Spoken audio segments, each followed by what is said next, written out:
श्री नवनाथ कथासार अध्याय 7. श्री गुरुदेव दत्त. वीरभद्राबरोबर भांडण.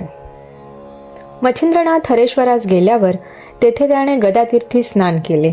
इतक्यात स्नानासाठी त्या समयी त्याच तीर्थास त्रिशूळ, डमरू, धनुष्य वगैरे आयुधे घेऊन वीरभद्र आला होता. तेथे त्याची व मच्छिंद्रनाथाची भेट झाली. उभयतांनी एकमेकास नमस्कार केला. मग तुम्ही कोण, कोटचे, पंथ कोणता अशाबद्दल वीरभद्र विचारपूस करू लागला. तेव्हा ह्या देहाला मच्छिंद्र म्हणतात, नाथपंथ तो आमचाच आहे. शैली, कथा व मुद्रा ही आमची भूषणे आहेत वगैरे मच्छिंद्रनाथाने सर्व सांगितल्यावर वीरभद्र म्हणाला, हे एक नवीन पाखंड बंड मातवून असे काळे तोंड जगात मिरवता हे तुम्हास योग्य नाही. यास्तव ह्या मुद्रा टाकून दे. न टाकशील तर ठिकठिकाणी त्याबद्दल तुला पुष्कळ दुःखे सोसावे लागतील. वेदविधीने लावून दिलेल्या धर्माविरुद्ध हा एक निराळाच पंथ काढणारा असा मूर्ख तुझा गुरु तरी कोण? अशी त्याची निंदाप्रचूर भाषणे ऐकून मच्छिंद्रनाथाचे पित्त खवळून गेले. तो क्रोधाच्या तडाख्यात वीरभद्रास म्हणाला, अरे अधमा, तुझ्या दर्शनाने मला स्नान करावे आला पाहिजे.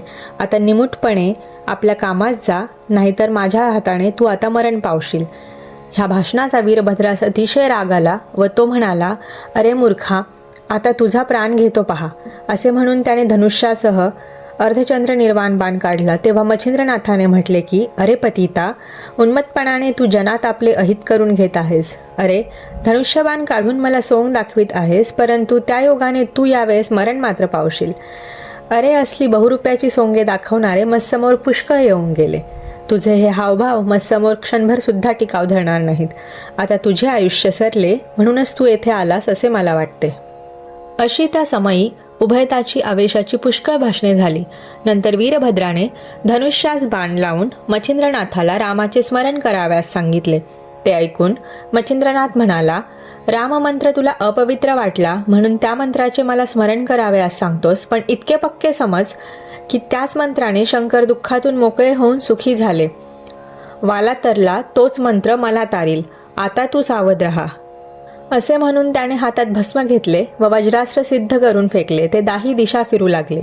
त्यावेळी वीरभद्राने सोडलेला बाण मच्छिंद्रनाथास तृणासमान भासला. तो बाण मच्छिंद्रनाथाचा प्राण घ्यावयास येत होता, पण भस्माच्या जोराने तो आकाशात भ्रमण करू लागला.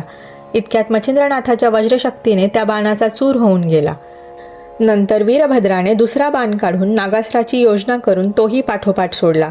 ते पाहून मच्छिंद्रनाथानेही आपल्या संरक्षणाकरता रुद्रास्त्र व खंगेद्रास्त्र प्रेरले. त्यांनी वीरभद्राची शक्ती क्षीण करून टाकली. पुढे वीरभद्राने वातास्त्र सोडताच मच्छिंद्रनाथाने पर्वतास्त्र सोडले. अशा रीतीने ते दोघे वीर अस्त्रे पेरून एकमेकांचा पाडाव कराव्यास पाहत होते. शेवटी ब्रह्मा, विष्णू, महेश यांनी युद्धस्थानी येऊन मच्छिंद्रनाथाचे समाधान केले. नंतर वीरभद्रास जवळ बोलावून त्याचे मच्छिंद्रनाथाशी सख्य करून दिले व हा नाथ कवी नारायणाचा अवतार आहे असे सांगितले. मग तो देखील त्यास वर देण्यास तयार झाला. त्याने बोलून दाखवले की, मी आजपर्यंत मोठमोठाले बलवान असे असंख्य वीर जेरीस आणून हतवीर्य केले, पण मच्छिंद्रनाथासारखा वीर मला आढळला नाही. असे बोलून त्याने प्रेमाने त्यास आलिंगन दिले व कोणती मनकामना आहे म्हणून विचारले. तेव्हा मच्छिंद्रनाथाने सांगितले की, मी साबरी विद्या साध्य केली आहे, तर तीच तुझे सहाय्य असावे. मग मंत्राबर हुकूम सर्व कामे करण्याचे वीरभद्राने मच्छिंद्रनाथास वचन दिले व आम्हीही सहाय्य आहो असे संपूर्ण देवांनी आश्वासन दिले. तेव्हा मच्छिंद्रनाथाने सर्व देवांना नमस्कार केला. नंतर विष्णूने मच्छिंद्रनाथास पोटाशी धरले आणि सांगितले की, तुझ्या विद्येस माझे पूर्ण सहाय्य आहे. माझे स्मरण करताच मी त्या ठिकाणी दृश्य होऊन तुझ्या संकटाचे निवारण करीन. असे बोलून त्याने त्यास चक्रास्त्र दिले. नंतर शंकराने प्रसन्न होऊन त्रिशूलास्त्र, ब्रह्मदेवाने शापात्यास्त्र, तसेच इंद्राने वज्रास्त्र दिले. त्याचप्रमाणे देवांनी प्रसन्न होऊन एक एक वर दिला. मग आपापल्या विमानात बसून ते सर्व स्वस्थानात जावयास निघाले. त्यावेळेस मच्छिंद्रनाथाने देवाची प्रार्थना केली की, मणिकर्णिकेचे स्नान करावे असा माझा हेतू आहे, तेवढी माझी मनोकामना पुरवावी. ते त्याचे म्हणणे सर्व देवांनी आनंदाने कबूल केले. मग लक्ष्मीकांताने त्यास आपल्या विमानात बसवून वैकुंठास नेले व आपल्या आसनावर त्यास बसवले. त्याचे भोजन, निजणे, बसणे, उठणे सर्व विष्णूबरोबर वैकुंठात होत होते. वैकुंठात असता मच्छिंद्रनाथ नित्य मणिकर्णिकेचे स्नान करीत असे. एकदा आपण पूर्वजन्मी मेरू पर्वतावर घेतलेली समाधी पाहण्याची इच्छा होऊन त्याने हा आपला हेतू विष्णूस कळवला. म्हणून त्याने त्यास तेथे नेऊन एक वासुदेवाची व दुसरी नवनारायणाची अशा समाधी दाखवल्या. त्या पाहून तो आनंद पावला. मच्छिंद्रनाथ वैकुंठास 1 वर्षभर राहिला. तेथून त्यास शंकर कैलासी घेऊन गेले. तेथेही तो 1 वर्षभर राहिला. मग मोठ्या सन्मानाने इंद्र त्यास अमरावतीस घेऊन गेला. तो तेथे 3 महिने होता. नंतर ब्रह्मदेवाने सांगितल्यावरून नारद येऊन त्या सत्यलोकास घेऊन गेला. तेथे तो 6 महिने राहिला.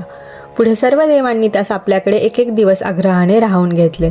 तो एकंदर 7 वर्षे स्वर्गात राहून पाहुणचार खात होता.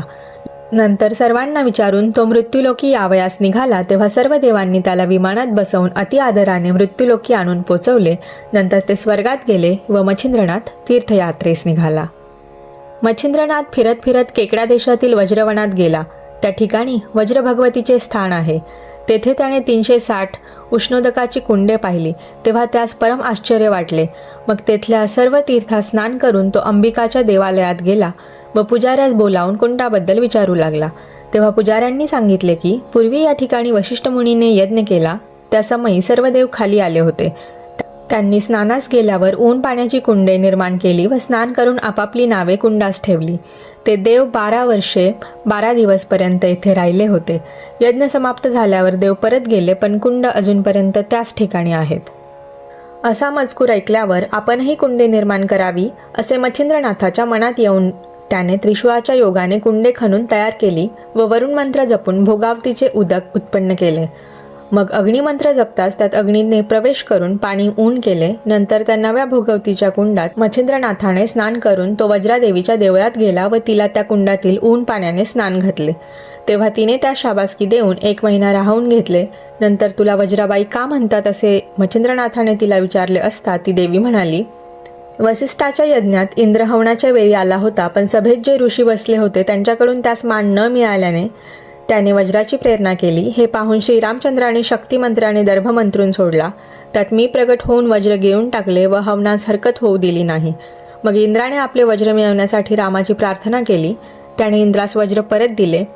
मग त्याच वेळेस देवांनी व ऋषींनी मला वज्राबाई असे नाव दिले.